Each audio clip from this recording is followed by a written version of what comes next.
Welcome to the Swarthmore Athletics Podcast. I'm Brandon Hodnett. And I'm Matt Judge.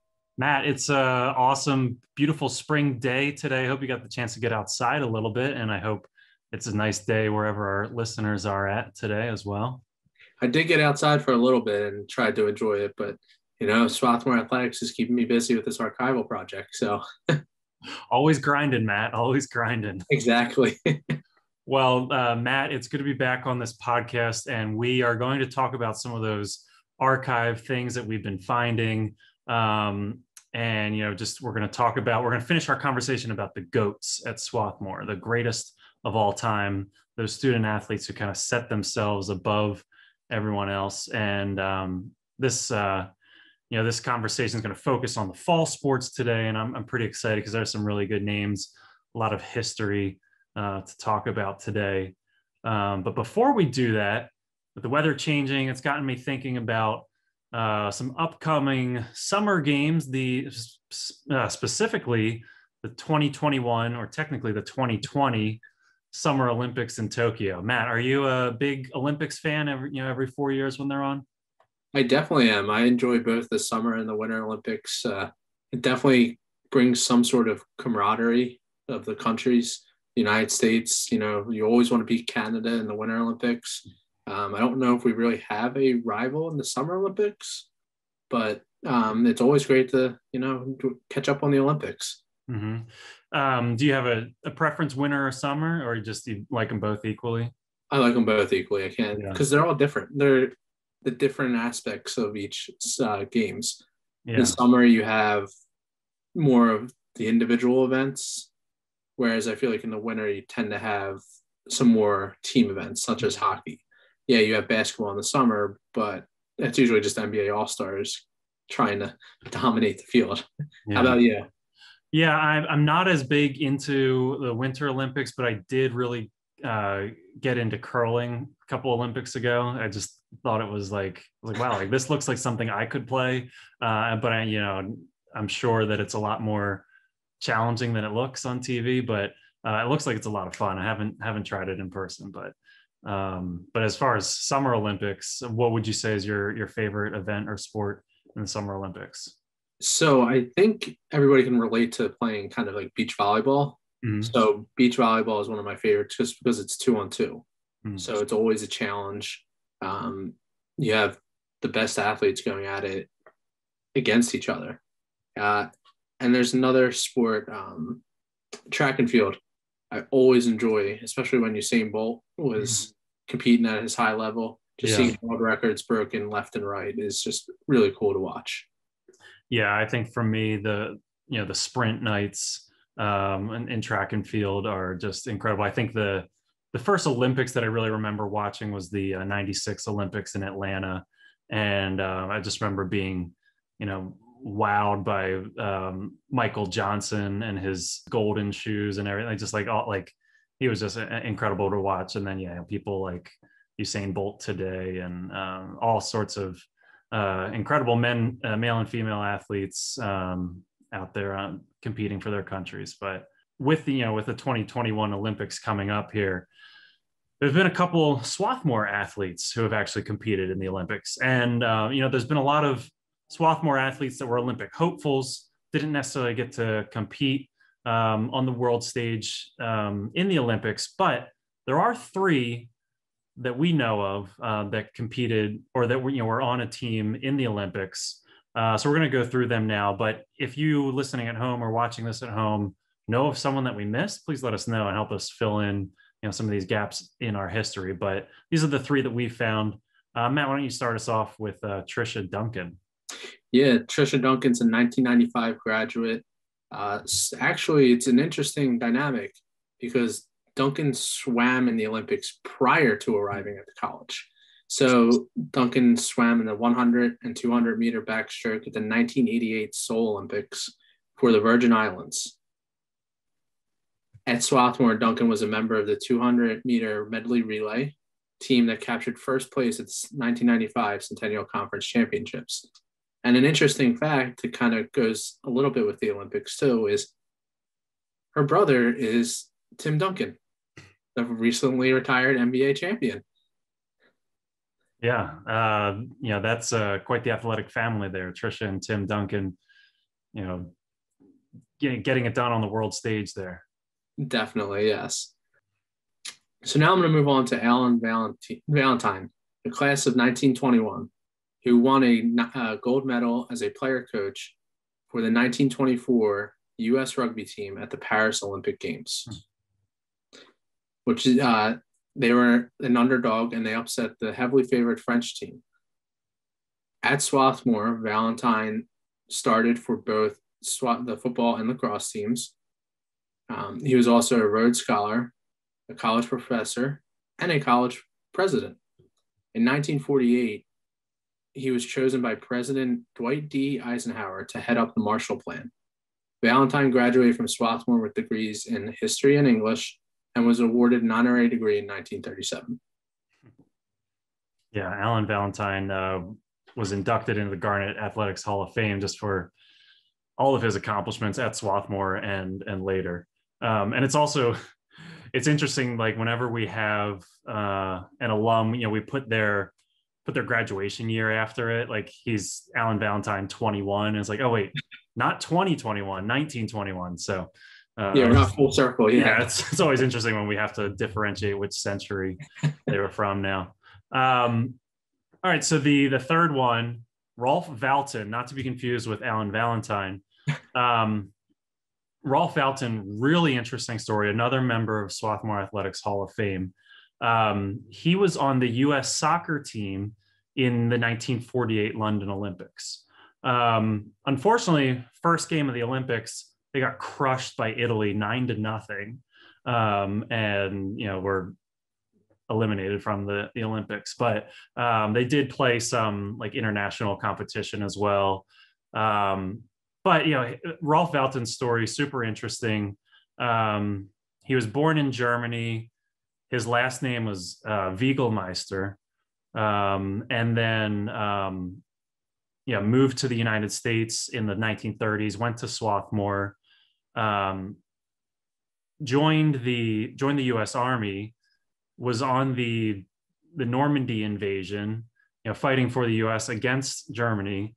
Ended up changing his name to Valton. Anyway, so Rolf Valton, super interesting story, but quite the soccer player.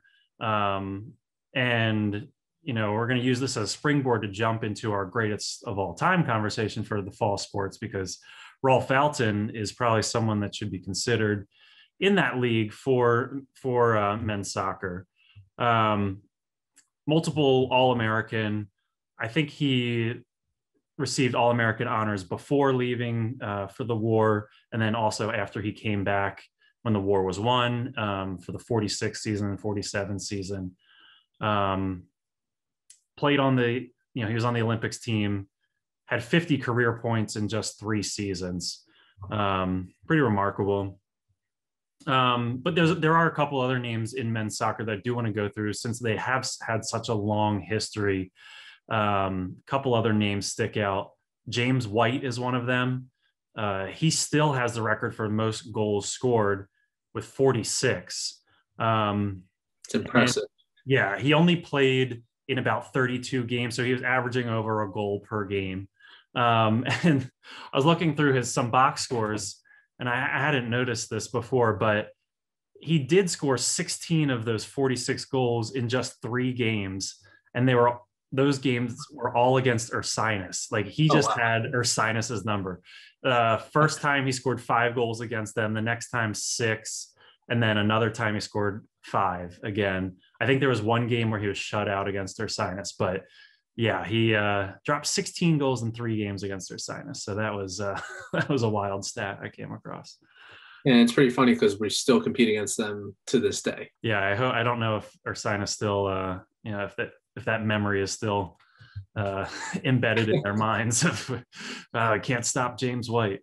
And so moving on, class of 1975, McWelling Todman, goal scoring machine, scored 20 goals in a single season in 1974, which is still a program record. And those 20 goals helped Swarthmore get all the way to the national championship game of the NCAA Division III, the first ever NCAA Division III national championship game. Swarthmore was the runner-up in that game, and that was the first time Swarthmore team had made the NCAA national championship game. Another one would be Morgan Langley, different era, 2011 graduate.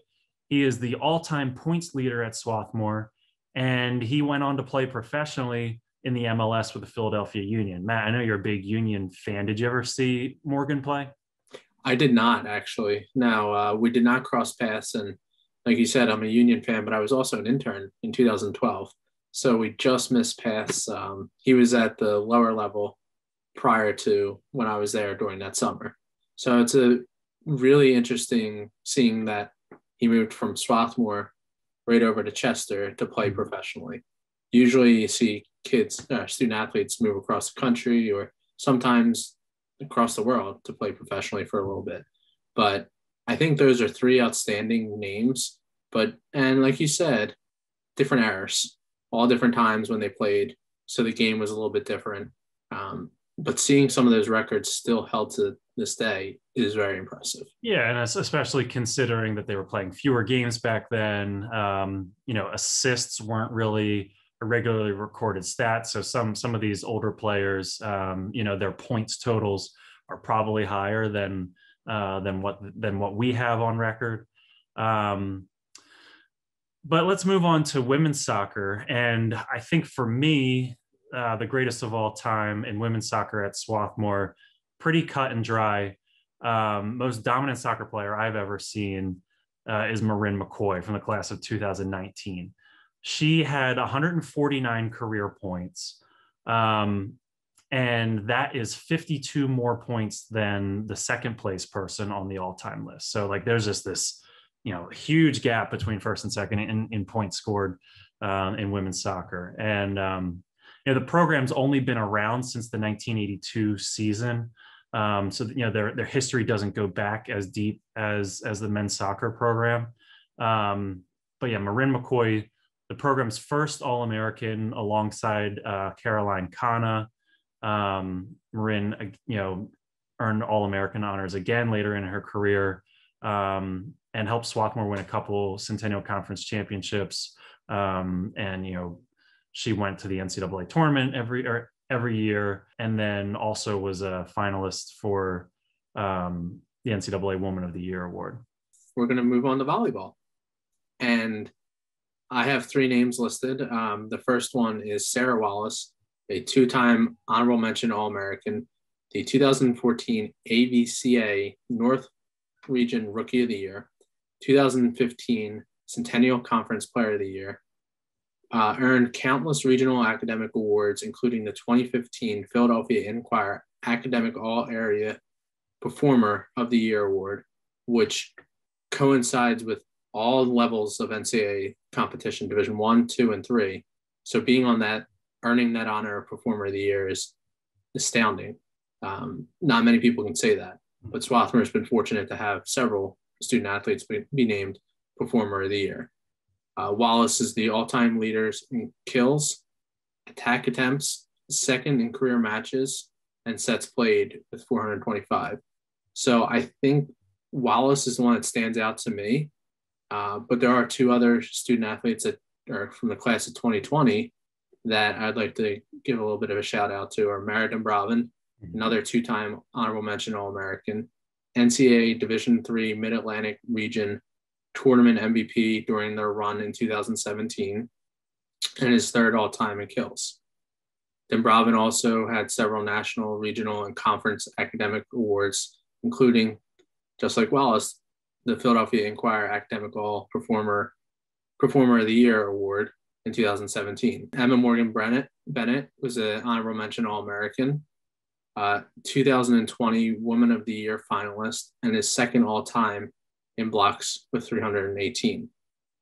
Several regional and conference academic awards. All three of them were key components for the volleyball program in the making their run to the championship weekend in 2017. But they were all Centennial Conference nominees for the Woman of the Year award, which is impressive. And they're the only three All-Americans in program history. Yeah, I think those are definitely some standout choices right there. I've had the privilege of watching all of them play and got to travel to China with them too, with the team, and that was a lot of fun. So I think those were some good selections there, Matt. It's going to bring me over to the next program, field hockey. Field hockey, I'm going to start off in the later years. 1998 graduate Danielle Duffy led the Garnet to 3 straight Centennial Conference titles, 1995, 1996, and 1997, and the program's only NCAA tournament appearance in 1996.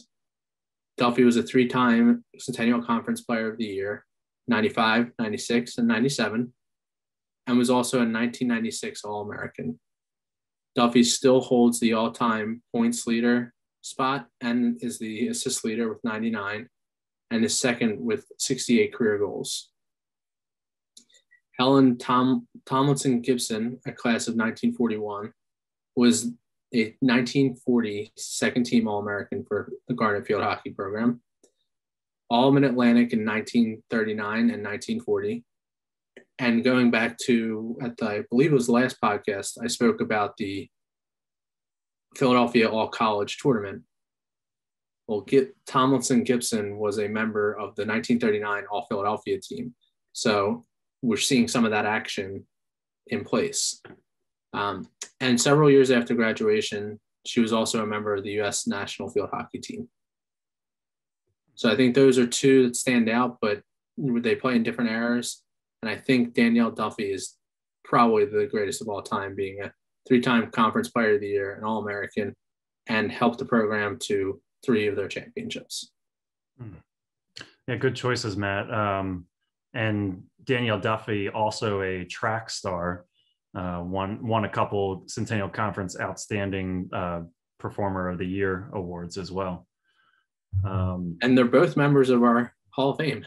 Yeah, how about that? Yeah, and I believe, if I'm correct, they were multi-sport athletes. I know you mentioned Danielle Duffy was, but I believe Tomlinson Gibson was also a member of other sports teams as well. Yeah, and field hockey in the 30s and 40s at Swarthmore was like a powerhouse. Like they had multiple undefeated seasons in a row, and and they weren't close games either. yeah, they were steamrolling teams.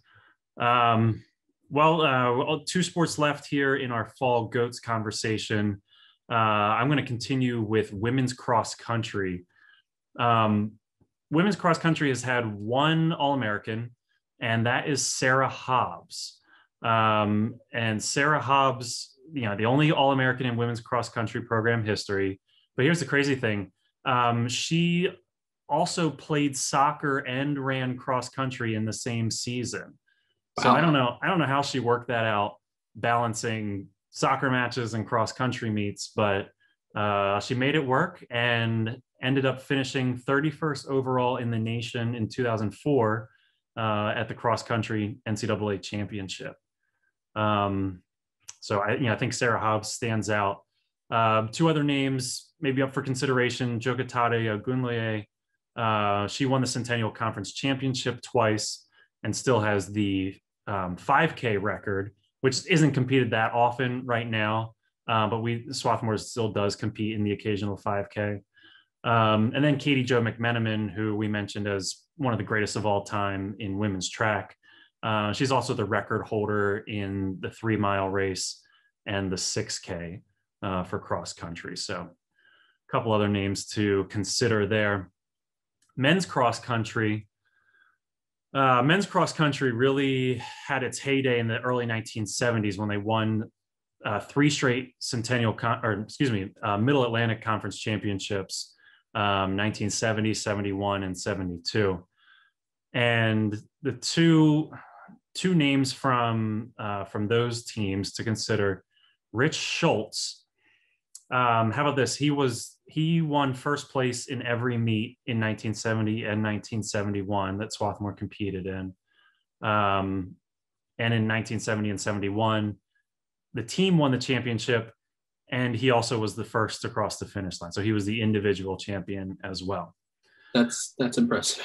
Yeah. In 1972, Steve Lubar, he took over the top spot. And he was the one consistently winning first place at every meet, and he won the individual and the team title at the MAC conference meet as well. So in the glory days of Swarthmore men's cross country, Rich Schultz and Steve Lubar stand out from that time period. Gil Kemp, also a member of Swarthmore's Hall of Fame, could be thrown into that conversation as well. Excellent cross country runner. Jacob Phillips from the class of 2013, jumping ahead a little bit. He has the current record for the fastest 8K time at Swarthmore. He set that in 2011 with a time of 25:19.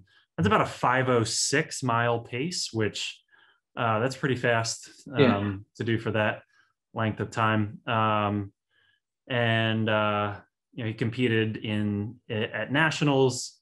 I believe finished in the top 60 or thereabouts.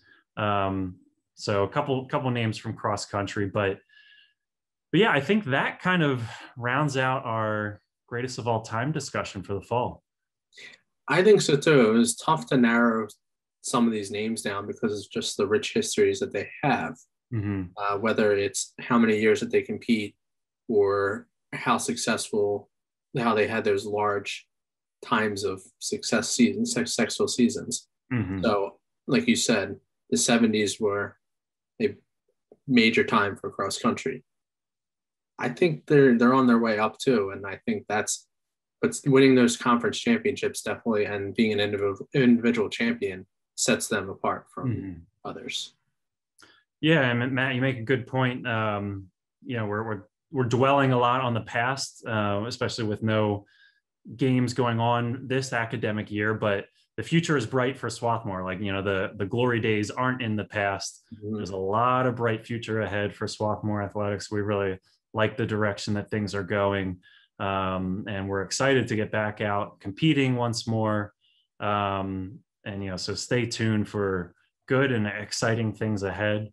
We're going to take a quick break and get a word from Hillary Grumbine.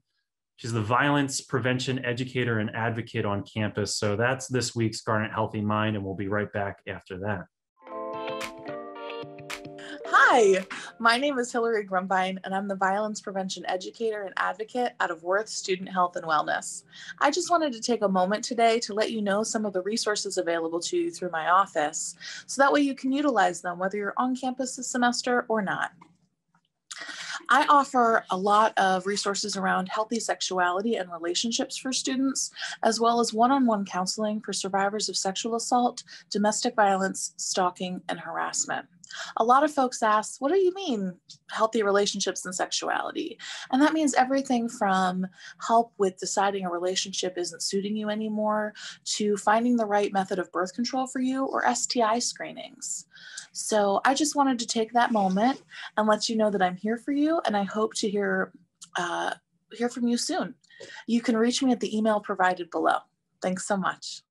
Thank you, Hillary, for the Garnet Healthy Mind Minute update. And now we're going to take another deep dive into history. We're going to look back into our archives. So first, I'm going to start off with a program that I found for the 1983 men's lacrosse team. It's a cartoon drawn on the front cover of the program, and it's a SWAT men's lacrosse player holding a trophy that says MAC #1 because the prior season they were the MAC champions, excuse me. And they're stepping on top of somebody, kind of like an Iverson, Ty Lue-esque step over, but they didn't fully step over, and they're squashing their competition.